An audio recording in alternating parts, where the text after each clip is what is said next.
Is your hair all sorted now, mate? All done? Yeah, one more go, maybe. There we go. Let's get into it. So, ladies and gentlemen, welcome to another edition of the RGM Experience podcast with me, Carl Maloney. That guy from RGM bothering you again for another week here at the RGM Experience podcast. Getting to know different people within the music industry, finding really interesting people within it. And today, ladies and gentlemen, I'm really pleased to have Sam from Lilacs. Hi, mate. How you doing? You all right? How you doing? Would you genuinely class me as a really interesting member of the music industry, Carl? Yeah. We're going to find out, aren't we, mate? We're going to find out. Well, I know I know you're just fresh from a gig in London last night and with the lads and, a big trek down in the London. Let's start there. What were the gig like last night with the boys? Yeah. No, it was a good gig, to be fair. We were quite lucky that we got invited by the South by Southwest crew for. Oh, nice. They do that with the Rolling Stone magazine. So I believe they do a lot of gigs in America. They put one on in London yesterday, invited us down, and I think the K's played a few other bands. Right. And it was a really good gig. It was quite an industry led gig, to be fair, so it wasn't quite a crazy audience type thing. But is it just a lot of old blokes just like nodding and looking at the mate, thinking, "Can we sign them? Can we do a deal here or what?" Yeah, it was a bit of that. It was all very official, Carl. When we got on, it was like, okay. The notepads came out, but oh wow, okay. And how did you like react to that as a lad? Did you know? I presume you knew that going in. That's a bit of an industry thing rather than having like all the Lilacs fans with the t-shirts on and the bucket hats and that kind of stuff. It must be a bit different, that kind of environment. Yeah, it's a bit different, but I think obviously we'll touch on it a bit later. But with the recent diagnosis and stuff, yeah, was not playing a lot. It was just nice to play. Like it was just whatever the atmosphere. The atmosphere was still fine, but it felt like a chance to rehearse and like get back together and play and see how it went. And thankfully it went well, mate. We played all right yesterday. Good on you. Good on you. Well, I've been a fan of the band. We had Ollie on back in February 2004. It was episode 144. If you're listening on to the audio podcast, go and have a listen to the singer. But it's not always about the lead singers, is it? Everybody's got their own journey in the band, and everybody's got their own part to play. And I were really pleased to see you the other day down at After All Festival down at Castle. I'd had a few beers, Sam. And I wanted to bring this up with you a little bit because I'm not very tactful sometimes when I've had a beer and that me. So this interview's all stemmed from this little meeting, a drunken meeting that I saw you in town, you've had your diagnosis and stuff like that, and me being a bit of a lad and that, I kind of think sometimes you just gotta. I presume getting that kind of diagnosis, it's difficult. And when people see you for the first time, they're going to be a bit solemn. They might be more reflective than usual when they're speaking to you. I wasn't like that. I took the piss a little bit, didn't I? But and I were a little bit worried about my tact with that. But I did it for nice reasons. So I'm glad you reached out to me on text and said hello. Nah, do you know what, Carl? It was absolutely brilliant. Like, because I mean, to be fair, when we announced it, we just got I got so many messages. Yeah. And it was just I had to reply to everyone, and then I'd not been out an awful lot. I went to After All Festival because I actually quite good friends with Johnny Blade. I wanted to watch Johnny to be fair. Yeah, no. And so I went watching Johnny. He was great. But you're right, people would just come up to you, and it's really nice. Honestly, it's great just to see the amount of support and people just saying how you doing and can we expect to see you back at gigs this year and all the rest of it. But you come over and oh God. I don't know if we can. We've got to tell the story now, Carl. Yeah, go for it. Yeah, no, you honestly, you tell it honestly. Yeah.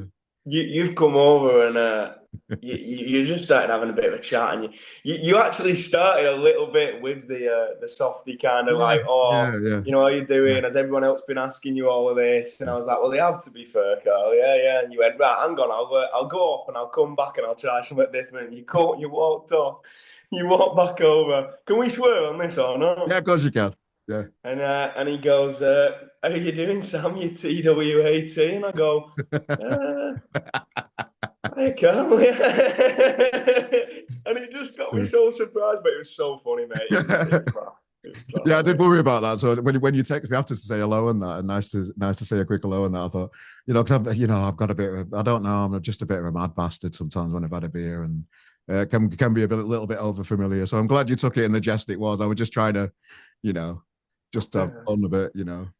I was going to text you back the morning after, but I thought maybe I was going to just say, like, how you doing, Cal, you dick, the morning after. But Oh, it's all good. But while we're on the diagnosis and that, then so I know you were just pushing for the EP. You're grinding for it, weren't you? You were going for a chart push, and you did really well on your EP as well. So you had a really successful push, and then and then you announced this announcement to the world. So tell us what it's been like for you, mate. Yeah, no, it's been all right, to be fair. I think from a music perspective, it's always hard because you Yeah, feel like you've got so much good traction. You know, we did the EP, we put a lot of time and effort, all the lads did into that. And it was really well received, to be fair. And then yeah, we were just about to go on the EP tour. Everything was in place, set, and obviously I had a couple of symptoms that I went to get checked out. I literally yeah. we were on our way to we did a couple of acoustic shows. We played Bury, we played London. Mm. We was on our way to Bury, and to be fair, we were all in the car, and then the surgeon just phoned me up. He said, "I need to speak to you." I was like, "Right, okay, like this doesn't sound great," and just told me there and then, to be honest, that it was cancer. Like, so I've got I've had a bit of issue with it in my family. I'm quite kind of like hardened to it, really. So I was never like in a real kind of bad state with it, but I just tried to get on with it as best I can. So, but it was a shame that it just the way it happened at the time that we had to cancel the tour was just a bit. Yeah, for everyone involved, for all the fans that had tickets and everything, it wasn't great. But You can't beat yourself up about that, though, can you, mate? You've got to look after yourself. no, you've got to look after yourself. And I mean, it's nice now that I've pulled away a little bit for a few months. We obviously not played and not rehearsed, not done much writing. It's just been a case of getting myself back right, and Yeah. we've done that now. And there'll be a bit of an announcement coming out over the next week or two. I don't know when this is going to go out, to be fair, but there'll be a bit of an announcement coming out in the next week or two where we've had some really good news with it, and the surgery's done what it needed to do. So Nice. I think now it'll be. Yeah, we might have a guitarist back for summer now, Carl. So Oh, brilliant. That's congratulations, mate. Nice one. Good news. thanks a lot. Thanks a Uh, lot. so just hanging around the diagnosis just a little bit. So how did you notice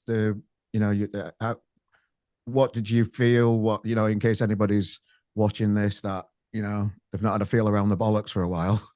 Yeah, yeah. How did you know something was wrong?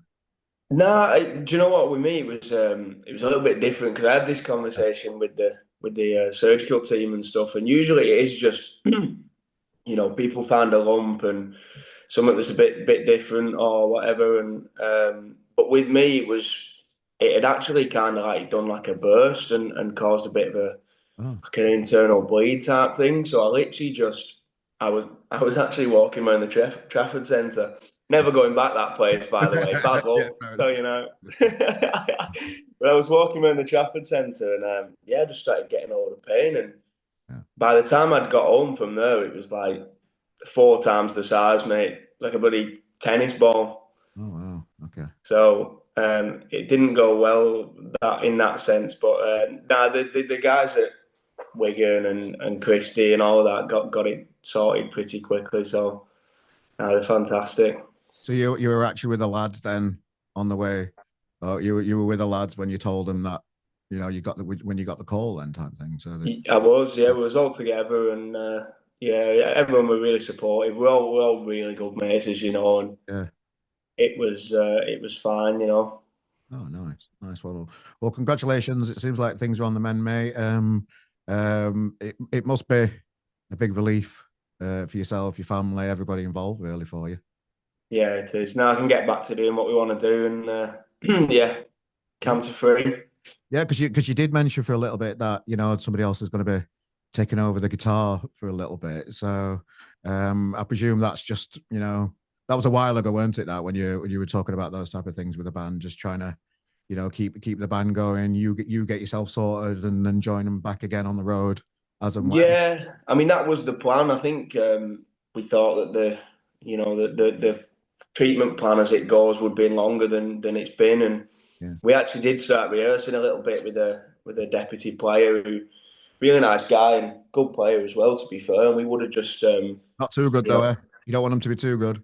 I said that. I said that. I said, oh, he'll have me sacked before the end of the month. Nah, he wouldn't. But no, and he came in, and I just said to management and stuff that it's important. The lads have worked hard. You know, we need to keep the name out there as well. And we just go as usual. And if that means me not playing and someone else playing, then that's what we do. But it's worked out lucky for everyone. I think that I'll be able to play, and we won't need to do that now as such. So nice. Well, just seeing the Lilacs live, it must have been. You must have got a lot of love from the fans because there's so many of them out there. Like the first time I saw you live, we were at Bridlington, live by the sea, and just seeing there were more Lilacs t-shirts than Latham's t-shirts, and you were supporting them that day, and you're all from the similar kind of area. Just to see the amount of support out there for you guys. And then I saw you last year at Tramlines, same again over in Sheffield. Just all the Lilacs t-shirts, all the love from the fans. It must have been, it must have been quite overwhelming to see how much support you've got. Yeah, it was. I think genuinely, just even before the diagnosis stuff, I think we've just always been really well supported, and people seem to love the merch. I was at Neighbourhood the last weekend just gone, and they Stereophonics were on, and the cameraman zoomed in on the crowd, and he zoomed straight in on a Lilacs bucket hat. It was just like Oh, nice. I was just stood in the crowd thinking, "Yeah, go on, get him." Oh, that's class. That's that. So it's been a bit of a ride, getting the band, I suppose, from starting off grafting and progressing in this music industry. Where do you feel the Lilacs sit as of today? Tough question, that Carl. It's I suppose we're always growing a little bit, but I think from where we always say this, and it's a bit of a cliche, really. But when we started this band 5 years or so ago, probably more now, we had no real aspirations. We never sat down and went, oh, if we ever play this venue, we've achieved what we want to achieve. It was more just kind of easy going, write a few songs, put them out. If people like them, we'll carry on playing and doing it. Yeah, it's just we've been lucky enough to kind of just have a steady progression all the time, and we see that we played like Manchester, for example. We played the first gig we ever did. We played the Castle, where I saw you.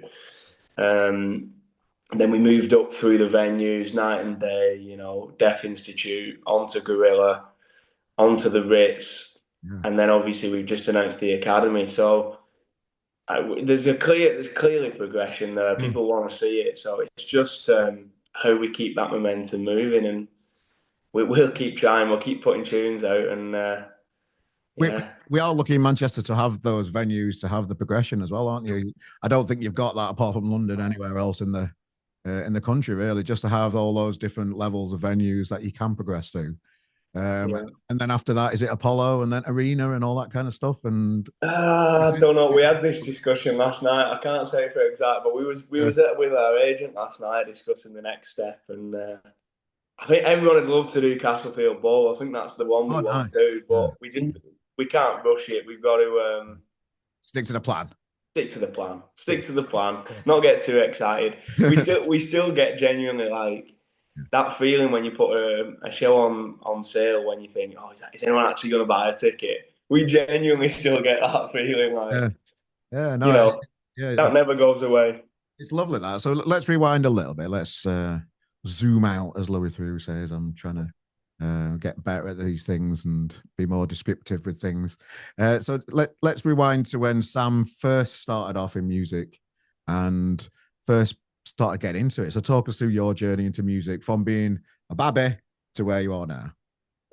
Yeah, I think I've always been into it. Always been into music from like really young ages. I said to you before, didn't I kind of come from a musical family, and my granddad played drums in a Shadows tribute kind of band. And he used to always kind of, every time I go around to his house, he'd get me into music and bought me a guitar to play. So I started learning that. And yeah, maybe not quite your usual inspirations and stuff, but I was really into like Ed Sheeran and people like that, like acoustic solo artist stuff. So I'd just kind of pick guitar up, learn a few chords, and strum away. Um, but no, as it kind of How old progressed, were I you? How ended old were up you when you picked up guitar?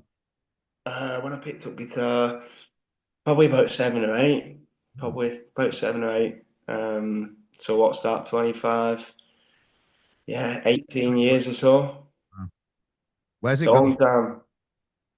And did you take to it straight away? Because I know loads of people when I can remember learning guitar myself, and I were always decent with the rhythm bit.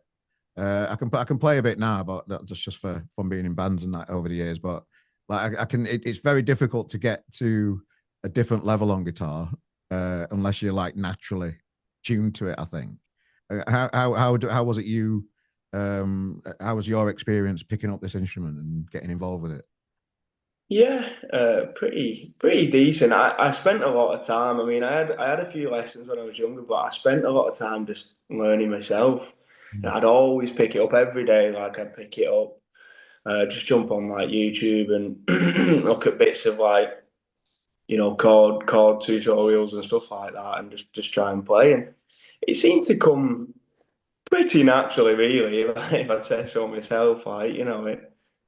I never kind of felt like frustrated with it. I think a lot of people pick up guitar and soon get frustrated with it because they're probably not at the level they want to be at. But I think the important thing is just to kind of enjoy the level that you're at. And Yeah. if that's just being able to play three Mm. or four chords, then well, Ed Sheeran himself proved it recently in that court case. You can probably play about 300 songs with them four chords. Dude, So yeah, I can remember him saying that. He were on telly, and he said, "Just name any song, and I'll be able to play it with these four chords, A, D, G, and whatever it is." So, yeah, so it's amazing. You really don't have to be top level to kind of enjoy playing. And yeah.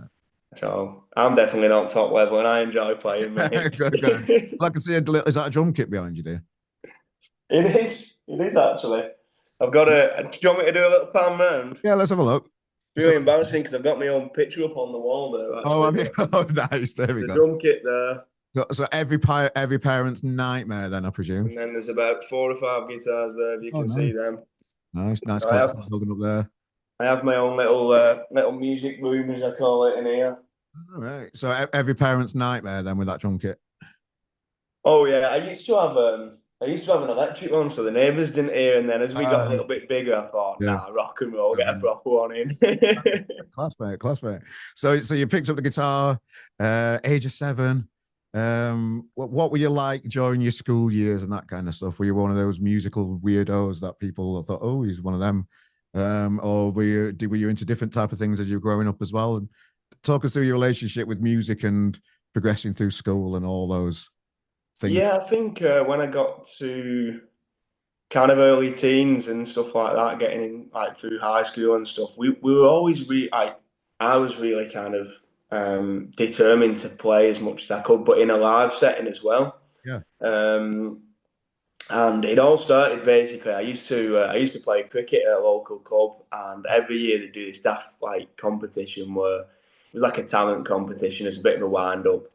Everyone just picks whatever they want to do, and you do it. So me and a friend from the cricket club just played a couple of acoustic guitars, did a few songs, type of thing, and we ended up winning it. And after it, we said, "Oh, it was really good that we sounded decent. It was really good. Like, should we just carry on doing it and go and play the local pubs and all the rest of it?" So we ended up in a bit of an acoustic duo doing just doing the circuit, doing all the local pubs. Kind of And songs. then we did that for a few years. Every weekend we'd do a gig. Friday, Saturday we'd do a gig. What kind of songs? Um, Say again, sorry. What kind of songs were you doing? What kind of songs were we doing? It was pure cheese. Oh, okay. Yeah. It were proper wedding kind of cheese stuff. Like it were like trying to think, well, just anything popular really. Like, but bits of like Beatles stuff to like modern day kind of stuff. Stereophonics, anything, just classics. And what was the Um, name of the act? we were called 10th Fret, like the 10th fret on a guitar. bit random, Yeah. but it sounded all right. Sounded cruise ship, Yeah. mate. Yeah, no, brilliant, brilliant, brilliant. And so, so did you earn a few quid doing it then in them days, doing that kind of stuff as well? Yeah, I think when we were yeah, when we got really into it, we were doing a lot of gigs and we earned a few quid, and that just went to more guitars and more music equipment, and then we did that for a couple of years, and then to be honest, it was more. I've got a lot to thank. To be fair, it was more the lad I was playing with at the time said like, why don't we just get a full band? You know, like still do the circuit, still do weddings and things, but get a full band in, get a bass player, get a drummer, and we went through a couple of drummers and we had a bass player, and I don't know if he actually mentioned this, but Ollie was a really good drummer. He Yeah. plays drums, Ollie, and he was a good drummer to be fair. And he ended up coming in playing drums for the wedding band. Mm. Um, so I played guitar, he was on drums, and then there was a couple of other lads that played, and we did that for years, to be honest. Yeah. Did all the weddings, and then I think just eventually we were getting a bit older. We were kind of don't know, probably what 18ish maybe, and we started going to a few festivals together. We went to Transmit one weekend. We went to Transmit in Scotland. The weather was mega as well. There's a picture somewhere. I'll have to send it. Yeah, there's a picture of me and Ollie with tops off and that at Transmit. We were about 10. Um, and yeah, we were just stood watching bands, thinking like, what we do is great, but this is like different level. This is like your own songs that people are singing back to you. Like that's just different level. So we pulled away from the cabaret kind of Yeah. wedding scene and started the Lilacs, mate. Well, I know when I spoke to Ollie, the name the Lilacs came from. Remind us where the name of the Lilacs come from. Let's hear it from your words. Yeah, so the Lilacs came from the Lilac Centre, Yeah. which is a cancer centre over in St Helens and Whiston Hospital. Um, do a lot of amazing work for kind of people with cancer. And my mum passed away with cancer quite a few years ago, and she was treated at the Lilac Centre, and they just couldn't do enough for her. And we sat about names and thought we want something that means something to us all, and that kind of popped up, and yeah, it felt nice. It felt nice to have something that, from such a kind of negative situation in people's lives, that we've kind of built something that's a bit more positive and people can believe in a little bit. Yeah, well, yeah, I do see it quite a lot online. There's a lot of people that I've just seen diagnosed recently a lot, and charities like that are looking to fund and find cures for these things can't be helped enough, can they? It's just like the Christie in Manchester, and all these beautiful places all over the country that are trying to fight this thing. Um, I don't really know where I'm going with it. I'll put a link to a cancer charity in this if people want to donate to Yeah, as well. I'll put a few different charities in the description of this because I think they need all the support they can get, and they do so much good work. And it sounds like you've had a long history of this thing, and it must yeah. be difficult to take sometimes. Just seeing how much it affects a lot of people in the world. Yeah, I think so. I think it's just so rife now, and the first thing I said when it was me that was going through it was that it's not just me, and everybody else is fighting it at the same time, and it's crazy. But they genuinely like seeing it firsthand, the work that Christie do, and like the Lilac Centre do. I mean, I said this in an interview recently, actually, and I'll say it again that we go up and down the country all the time, and everyone you get people after the gigs, they come over to you and they're like, "Oh, what a set of legends! You're our heroes," and all of this. And I always think like, you know what, that's great, and we're four mates that have produced a couple of decent tunes, like, but the people that are fighting that every day genuinely are like the everyday heroes of it. Really, they're the ones that potentially deserve to be up on the stage getting the applause, mate. But you know, Yeah, no, I hear you, mate, and I hear you, mate. And so, like, getting through, coming through school, starting with the band, being at Transit, seeing those big bands on the big stages, and now you're doing it now. So, how do you reflect on, that moment of basically deciding that you're just going to go for it as a group of lads and just fucking have it? and the journey you've had so far, and it's still growing. How do you reflect looking back on the journey so far?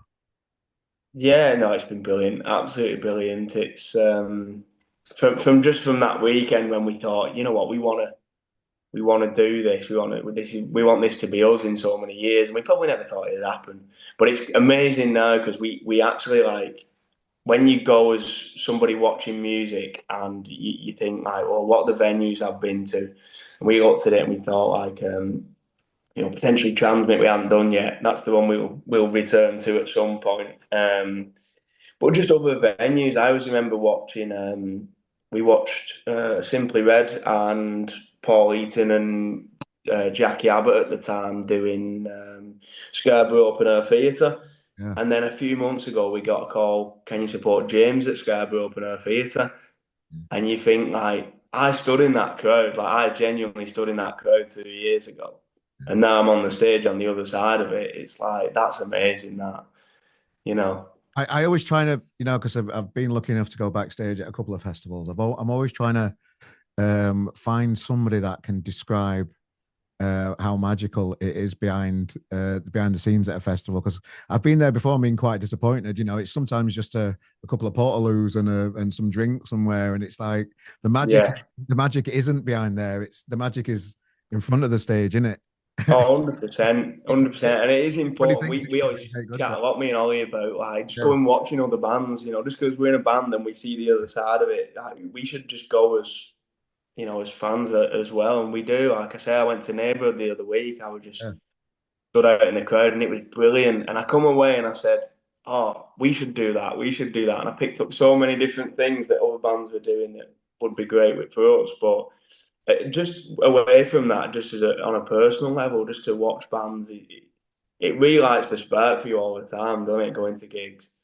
What I find interesting with a band, and I don't know the answer to this question, but when I see a lot of bands that build a team around them. So I know you've got your record label with Scruff now. You do a lot of gigs with This Feeling. When Yeah. there's different companies like that in the background, how is it for you guys managing what people want in certain occasions and basically trying to keep everybody happy as a band? How do you manage that side of things? Yeah, it's not easy to be fair, but we're really lucky. Like I think bands go through that period where they almost get themselves to the level that they can get themselves to, keeping it kind of just four mates, and then you just have to get people to help you. Like Yeah. we we got to a point where we were sending merch out, we were trying to write songs, we were rehearsing, we were booking studios, and it's just like it's so busy. And we were really lucky. We actually got a manager who watched us down at the Isle of Wight. He thought we were really good and took us on board. He's been brilliant for us, Todd. And then, Scruff for the Neck with the record label, solo agency, booking our stuff. So we've a massive team. The guys at This Feeling, shout out to them, and Metropolis as well, who are doing all our promoting. There's so many of them behind us, but I think just keeping everyone happy can not a struggle, not a struggle. I think everyone just has their own little. You have the promoting boys that want to do all the big live gigs, and then you've got the label wants you to be in the studio that week to do an album. It's like, Well, but that's the job of the manager, I suppose, keeping them sweet while you enjoy the music, I suppose, now.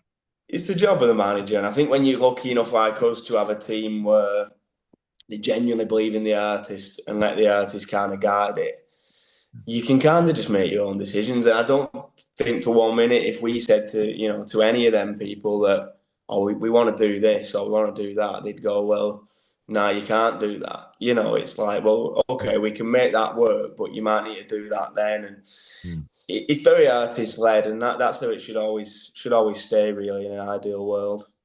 Yeah, so you had a bit of time off then with the diagnosis, just looking after yourself and working through your own personal stuff. Yeah. How was that? How did that have a knock-on effect? I know it had a knock-on effect on the tour that you've just announced that kicks off in January. Again, it's all been rebooked and you're ready to go again. That It looks has. Yeah, the time off was good. We live such a fast paced life with these gigs. We work as well, so we work all week. You get picked up on a Friday and then drop back off on a Sunday to go back to work, and that's it. So it's such a fast-paced life, and it was quite nice, really. We don't often get much time to sit and play and try stuff and write new songs and stuff. So it was nice to just be at home with nothing to do other than pick my guitar up again. And I was chatting to Ollie last night actually about it, and I've never been one of them guitarists where I'm kind of like too nerdy about it all. I just pick the guitar up and play it, and whereas a lot more people are kind of more interested into like the gear, the amps, the pedals, like really kind of nerd out over it, and I've never been into that. So I started watching a few videos recently, like I don't know if you've seen the one where Noel Gallagher talks about all his guitars and all his pedals and all of that. I've seen Brian from the Cage do one as well more Oh, recently. has he? He's got a bit of a kit going on. Has he? Yeah. What's your foot pedal like then? Is it growing? Well, yeah, I've started nerding out a bit now again, Carl. I've started looking at different how amps. big is it? Is it how big is it? Is it like is it the same size as a table yet? No, we're not. It's not a full spaceship yet. No, it's just a little. It's just a little modest one. But I've got a few different bits, a couple of drive pedals, and I have the Strymon Big Sky Reverb and a few others. But yeah, it's pretty modest at the minute. But there's room for improvement. Yeah. Yeah, well, I can imagine it being like quite addictive, that kind of stuff, and getting into different sounds. And as you progress as musicians and as a band and experimenting with things more, do you find that you're doing that yet, or you still have you still got to focus on a certain type of sound? I think it's coming more. I think the first. Pepper's not on its way yet. Nah, I think the first EP we did though, we was just like, let's carry on kind of writing how we write because that's what people, that's what's got us so far, really. I suppose that's what people want to hear, and there's a lot more we can do with that sound just yet. But I think it'll come eventually, maybe after this first album where we might start looking at mixing it up a little bit. But album, you say? Album, yeah. Don't know if I was meant to say that, but yeah, Okay. album. That'll be next. So we did it's a natural progression for a band of your size, isn't it? Get an album out there, get a shop like everybody seems to do these days, and just fight. But it must have been quite addictive to go for that chart push like you did on the last EP. Oh mate, it was and have a go at a proper. Was that like your first proper go at the charts? That one? Yeah, kind of. I'd say next the first album we do will be our first like proper chart push. But I think the EP, because it still registered for the album charts, it gave us a little kind of feel of what it's like to do that. And it's quite a big thing again these days. It's very different to how it was, but it's quite a big thing. Everyone goes for the chart push, and there's loads of different ways you can kind of get get your units up, I suppose, and different gigs and like the little pop-up shops and all of that. So it's a fun time, but I think not that we were disappointed, but we were aiming at like say top 100 or something. The EP didn't quite get there. I think we released on probably a busy week and would have easily got there on a different week. But I think when we do the first album, we'll have much more growth and with another year of festivals this year to try and pick some more fans up. So hopefully we'll be. Certainly, probably not number one, but hopefully up there a little bit further than we were this time. Top 40, top 20 or something. When you just look at the ratings and lottery winners, just how many different versions of the album that they bring out, and acoustic versions, and the digital version that they bring out later on in the week because it's cheaper to get units up, and vinyls, different color vinyls, all these different things that help a chart push. It never ends, that kind of stuff, does it? It just looks quite intimidating to be like, wow, as a punter as well, I suppose. It's just like, how much can I support this band here? There's every opportunity under the sun to buy whatever I need. Cassettes, cassettes are big, aren't they, still these days? Quite a niche part of it all, but they are part of it. How can you foresee that going? Okay, it's tough. You won't know. It's tough because I think deep down, I'm not saying we're against doing that, but I think that there's an element of, I think it gets to the point where, your brand and your size of kind of fan base is only as big as it is, and I think if you start trying to do 45 variants to really just kind of, you having to really push it then. Yeah.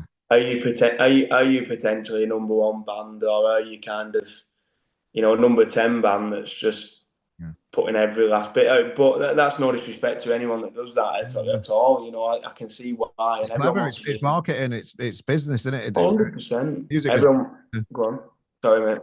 Oh, I would just say it's the music business. It's business, isn't it? You've got to do what you've got to do because the impact of being higher in the charts is so big for a band. It can make such a difference to the festival stages that you get picked for and the slots and word of mouth of people talking about you.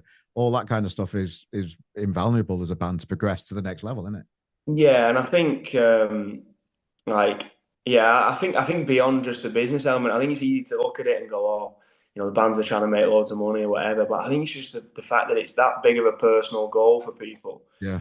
To have like a number one album thing that they give you on your mantelpiece forever is massive in it, and people just think, well, we'll put another variant out, it might get us another 1,000 sales or whatever. And then why wouldn't you? I suppose. Yeah. And a lot of the time, the labels want you to do that, and Yeah. I think it's very popular now. But I think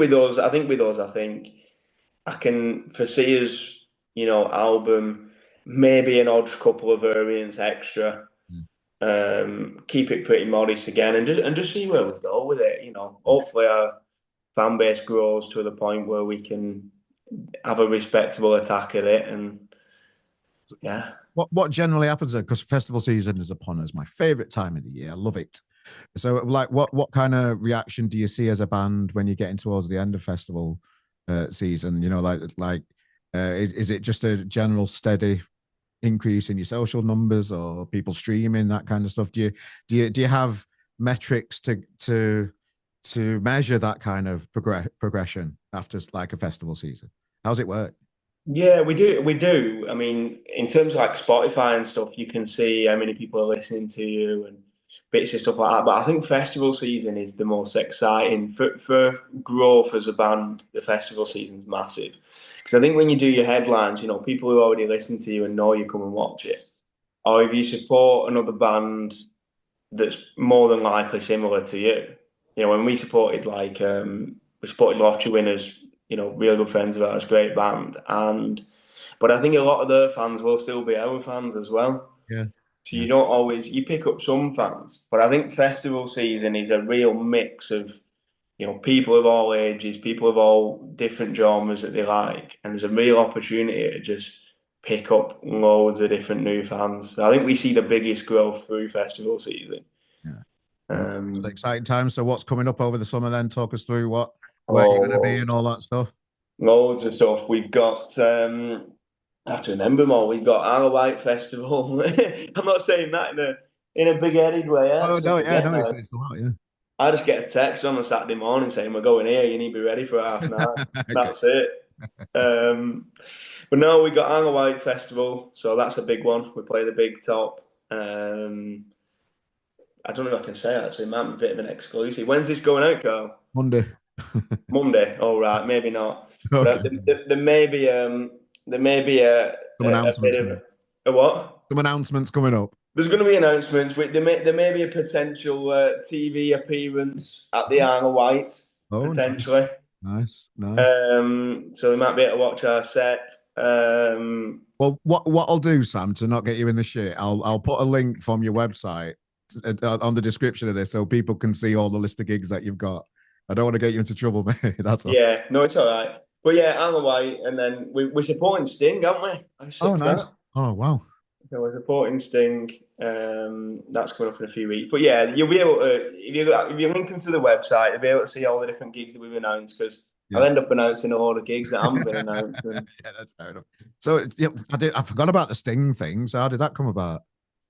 just through the booking agents, to be honest, we, Nice. we we're a little less involved now in the Yeah. booking of gigs. It's just kind of we get offers in, and they ask us do we want to play them, and we say we'll play them as such. We don't always kind of get too involved in like going out, asking people can we play Yeah. on different gigs and stuff like we used to. Um, but the booking agents have, yeah, put us forward for that gig, and Oh, yeah, I don't know. Maybe Sting likes a bit of Lilacs. I'm not sure, but we got asked to play, mate. Oh, class. Well, I'm really excited to see what the summer's coming up for you. Congratulations on your recent news about your diagnosis, mate. Well done. And yeah, I'm really excited to see and keep following this Lilacs journey because it's been great so far, and it just sounds like another level's going to be reached soon, mate. I think. Oh, thanks a lot, mate. No, thanks for supporting us, and yeah, spot on, matey. Very welcome. Sam, mate, thanks for joining us today, pal. All the best. And thanks for everybody for listening to hanging around to the end of this podcast, ladies and gentlemen. It's very much appreciated. I've been Carl Maloney, that guy from RGM. We are here every week bringing news stories from the music industry straight to your ears and faces. So thanks for joining us again, ladies and gentlemen. And Sam, again, really appreciate your time. All the best, pal. Toodaloo. Thanks a lot. Cheers, Carl.